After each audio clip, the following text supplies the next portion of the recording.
ఒకసారి పెద్దపల్లి రాజన్న ఏం రాసుకొచ్చింది అనేది ఒకసారి చదివే ప్రయత్నం చేద్దాం. రాజన్న ఏం రాసినావన్నా?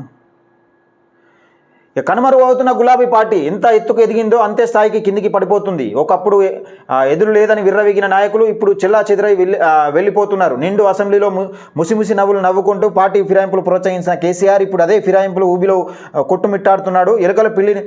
ఎలుక పిల్లికి నీతులు చెప్పి పాము నోట్లో ఆహారంగా మారినట్టు అయిపోతుంది బీఆర్ఎస్ పార్టీ పరిస్థితి.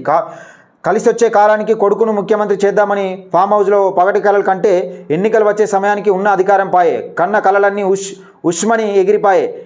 ఎగరలేని సారు మాత్రం నిశ్చాయుడిగా మిగిలిపాయే. తెలంగాణకు కాపలా కుక్కలా ఉంటానని చెప్పి ఎప్పుడైనా తప్పు చేస్తే రాళ్లతో కొట్టండి, ఎప్పుడైనా తప్పు చేస్తే రాళ్లతో కొట్టి సంపండి అన్నాడు. అసలు ఇంకా అన్న సారు 10 ఏళ్ల పాపాలకు ఎన్ని రాళ్ల దెబ్బలు తింటాడో లెక్కలేసుకుంటే అంతు చిక్కడం లేదు అని పెద్దపల్లి రాజన్న నిజంగా అధికారంలో ఉండగా కన్ను నెత్తికుంటాయి.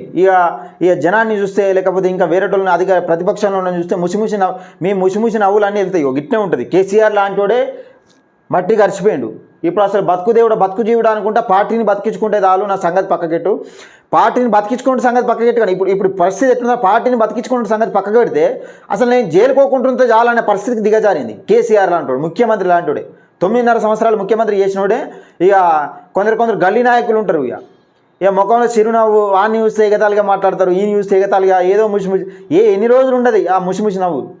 పోతుంది, ఎప్పుడో సరిపోతుంది. కేసీఆర్ లాంటివాడే ఫామ్ హౌస్కే పరిమితం, ముఖం చూపెట్టకుండా అసలు అసెంబ్లీకి అత్తలేడు అంటే అర్థం చేసుకోరు. మీరు అందులో ఎంత ఇంటికి అంత కూడా కాదు. అంటే కన్ను ఎత్తికెక్కదు. అధికారంలో ఉండడం కానీ ఇవ్వని వాడు దాన్ని ఆరే తూరే వాడు ఇష్టం మాట్లాడు, లేకపోతే అది ఇది కేర్లెస్గా మాట్లాడు. కేసీఆర్ కూడా ఎట్లా మాట్లాడిండు? కేసీఆర్ మీడియాతో నీకు తలకే ఉందా, బుర్రు ఉందా, ఏం మాట్లాడుతున్నావా మీడియానే, ఆడవాడు మోపైన ఆడు. ఈ మాటలన్నీ వినడానికి మంచిగా ఉంటాయి. అధికారంలో ఉండగా అందరు వింటారు. ఊసిపోయినాక అప్పుడు ఆగినవాను 2 కాలం విన నడవలే అన్నట్టు అంటారు ఎవరు కానీ.